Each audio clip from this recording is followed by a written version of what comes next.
A gente vai falar agora de economia, Sidney Rezende, porque os brasileiros estão mostrando muito mais disposição agora para o consumo. O que a gente precisa entender é por que a gente está acompanhando isso. É otimismo? Segundo uma pesquisa divulgada hoje pela Confederação Nacional do Comércio de Bens, Serviços e Turismo, em um ano, a intenção de consumo das famílias cresceu cerca de 11%. Então, a gente tem agora uma entrevista com o economista sênior da CNC, Fábio Bentes.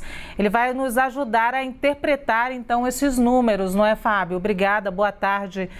Obrigada por estar aqui no Visão CNN. Eu te pergunto, nós estamos mais otimistas? É um consumo necessário em um momento que a gente fala em que os preços estão cada vez mais altos, né? E a inflação está corroendo o poder de compra do cidadão brasileiro? Boa tarde. De fato, a gente está passando por um período complicado do ponto de vista das condições de consumo. Acontece que quando a gente compara o momento atual com o momento de um ano atrás, a gente percebe alguma melhora no ritmo da economia brasileira. Cito, por exemplo, os dados do comércio, divulgados recentemente pelo IBGE, que surpreenderam. Em fevereiro, um crescimento significativo das vendas.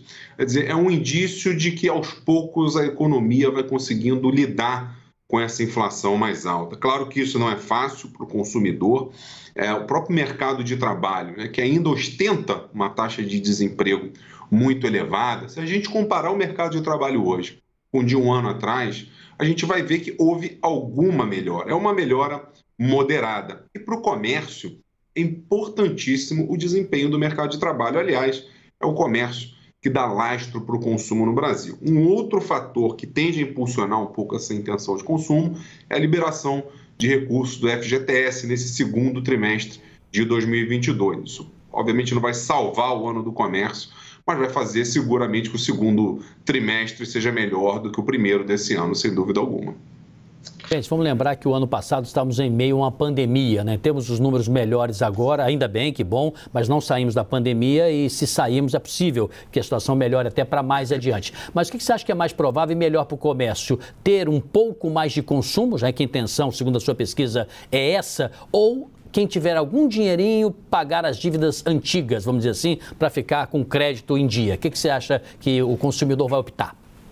Excelente pergunta, Sidney. Na realidade, no curto prazo, obviamente, o melhor para estimular a economia seria um pouco mais de consumo. Né? O comércio estivesse vendendo mais, por exemplo, seguramente ia contratar mais. E isso ia ajudar a reaquecer o mercado de trabalho. Aliás, não só no comércio, mas no setor de serviços. O setor de serviços vem experimentando um desempenho positivo nos últimos meses por conta, obviamente, do avanço da vacinação, do recuo da crise sanitária. Isso vem ajudando a economia como um todo. Acontece que, no longo prazo, é muito importante reduzir o grau de endividamento das famílias. É isso que vai dar sustentabilidade, musculatura para o crescimento da economia. A economia não vai bombar esse ano. A gente não vai ter um crescimento como o do ano passado, quando a economia cresceu 4,6%. Esse ano, um crescimento em torno de 0,5%, talvez um pouco mais, é o crescimento possível nesse momento diante das incertezas que ainda rondam o cenário econômico. A gente precisa, de fato, reduzir a inflação. A inflação está altíssima, mas já há no horizonte a percepção de que os preços no atacado têm subido mais lentamente. E isso tende a murchar um pouco mais essa inflação ao longo do ano. Obviamente, se a inflação ceder um pouco, o Banco Central não vai precisar puxar tanto nos juros ao longo de 2022. É claro, essa injeção de recursos agora, o FGTS deve injetar 29 bilhões na economia. Desse total, o comércio espera receber aproximadamente 10 bilhões e meio de reais, um impulso de 1,6% nas vendas do segundo trimestre desse ano. Muito obrigada. Então, nós conversamos com o economista Fábio Bentes, nos ajudou a trazer um pouquinho de notícias um pouquinho melhores agora, né, Fábio? Nesse horizonte de tempos difíceis de inflação e preço alto dos alimentos. Obrigada, Fábio. Obrigado, boa tarde.